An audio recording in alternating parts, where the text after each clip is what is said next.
বৈশাখ চলে গেছে অনেক দিন হলো। সবার নিশ্চয়ই বৈশাখের ভিডিও আপলোড করা শেষ। ভিডিওর মাধ্যমে সবার গল্প কাহিনী আর হাড়ির খবর জানতে পেরেছি। তবে আমাদের গল্পটা ছিল একটু ভিন্ন। আজকের গল্পের মধ্যমণি হলাম আমরা দুই জা। পরিবার থেকে ভিন্নভাবে আমাদের দুই জায়ের বৈশাখটা কেমন কাটলো সেটাই জানাবো আজকের এই ব্লগে। বৈশাখ মাস যেহেতু এখনও শেষ হয়নি, তো আরও একবার বলতেই পারি শুভ নববর্ষ। আমাদের দুই জায়ের বৈশাখ শুরু হয় আগের দিন রাত থেকে। অনেক দিনের প্ল্যান ছিল বৈশাখে আমরা বারবিকিউ করব। তো বারবিকিউ করার জন্য আমরা মাছ আগে থেকেই কেটে ধুয়ে ফ্রিজে রেখে দিয়েছিলাম। এবার বৈশাখের আগের দিন এটাকে খুব ভালোভাবে মশলা দিয়ে মাখিয়ে ম্যাগনেট করে নর্মাল ফ্রিজে রেখে দিব। পরের দিন সকালবেলা যেহেতু খুব তাড়াতাড়ি করে আমাদেরকে রান্না শেষ করতে হবে, যার কারণে আগে থেকেই ম্যাগনেট করে রাখলে মাছটা খেতে বেশ ভালো লাগবে। সব ধরনের মশলা দিয়ে আমি একটা পেস্ট তৈরি করে নিয়েছি। এবার এই পেস্টটাকে হাতের সাহায্যে মাছের গায়ে খুব ভালোভাবে মেখে নিতে হবে। তবে অবশ্যই এই কাজটা খুবই আস্তে আস্তে করতে হবে, কারণ মাছের গায়ে ভালো করে মশলা না মাখালে মাছটা খেতে মজা হবে না। তো আগে থেকে আমি খুব ভালোভাবে প্রিপারেশন নিয়ে নিচ্ছি, আর মাছের ভেতরেও খুব একটা ভালো করে মশলা দিয়ে দিচ্ছি। এই মশলাটা খেতে কিন্তু খুবই মজার হবে, কারণ এই মশলা দিয়ে আমি পরবর্তীতে একটা সস তৈরি করব, যার কারণে মাছটা খেতে আরও বেশি ভালো লাগবে। মাছগুলো ছিল তেলাপিয়া মাছ, আর ওজন ছিল প্রায় 1 কেজির কাছাকাছি। এত বড় মাছের বারবিকিউ আমি এর আগে করিনি, এই প্রথমবার ট্রাই করছি। তো দুটো মাছ নিয়েছি আমি, যেহেতু আমাদের পরিবারের লোক সংখ্যা একটু বেশি। পরের দিন সকালবেলা আমরা রান্নাবান্না শুরু করে দিয়েছি। প্রথমে ইলিশ মাছ ভেজে নেব, যার কারণে সরিষার তেল দিয়ে দিলাম। এবার একটা একটা করে ইলিশ মাছ দিয়ে দিচ্ছি। ইলিশ মাছ ভাজা দিয়ে পান্তা ভাত খেতে কিন্তু আমার কাছে বেশ ভালো লাগে। যদিও আমাদের পরিবারের সবাই কিন্তু পান্তা ভাত দিয়ে ইলিশ মাছ ভাজা খেতে পছন্দ করে না। আমার শাশুড়ি মা আগের দিন ইলিশ মাছ কেটে একটু জাল দিয়ে রাখে, আর সেই জাল দেওয়া ইলিশ মাছ দিয়ে পান্তা ভাত খেতে অনেকেই পছন্দ করে। আর আমরা দুই যা আবার ভাজা খেতে পছন্দ করি, তাই আমাদের জন্য মাছগুলোকে ভেজে নিচ্ছি। মাছ ভাজা হয়ে গেলে এর মধ্যে আমি শুকনো মরিচ দিয়ে দিচ্ছি।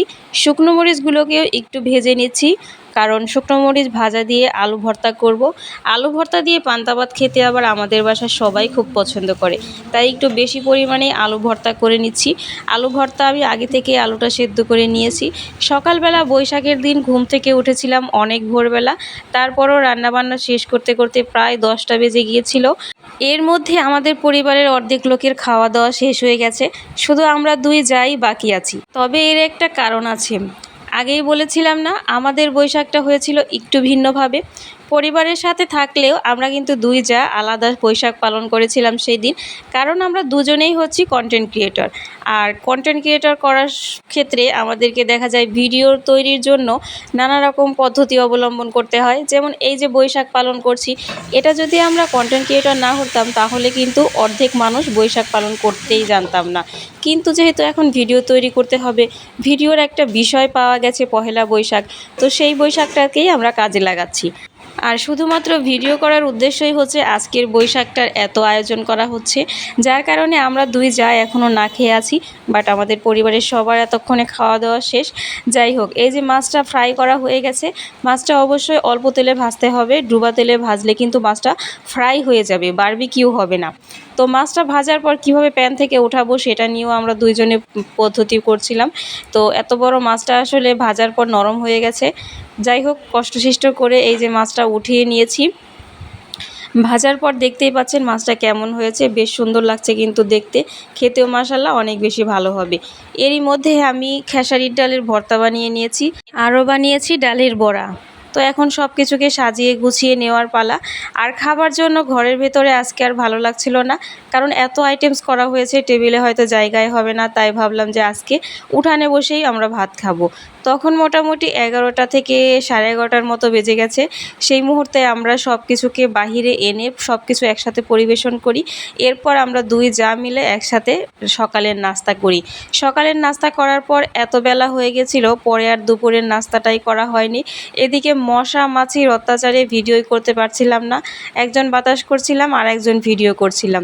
শেষ মুহূর্তে এখন খাবার পালা, ভিডিও করা শেষ। এবার আমরা দুই যা মিলে খুব মজা করে খাবার খেয়ে নিই আর অনেক অনেক গল্প করি। আমরা দুই যা কিন্তু একদম বন্ধুর মতো। যা হলেও আমাদের মাঝে কিন্তু জায়ের মতো সম্পর্ক নয়, আমরা একদম বোনের মতোই মিশে থাকি। তবে এবার বারবিকিউ খেয়ে দেখার পালা কেমন হলো। এই প্রথমবার বানালাম তেলাপিয়া মাছের বারবিকিউ। এত বড় মাছের বারবিকিউ আগে কখনোই আমি খাইনি। তো আজকের বারবিকিউটা আমার কাছে খুবই ভালো লেগেছে। আপনারা চাইলে কিন্তু অবশ্যই ট্রাই করতে পারেন তেলাপিয়া মাছের এই বারবিকিউটা। আজকের ভিডিওর মাধ্যমে আমাদের দুই জায়ের বৈশাখের আনন্দ সবার মাঝে ভাগ করে দিলাম। যদি ভালো লাগে প্লিজ লাইক কমেন্ট শেয়ার করে দিবেন। ধন্যবাদ সবাইকে।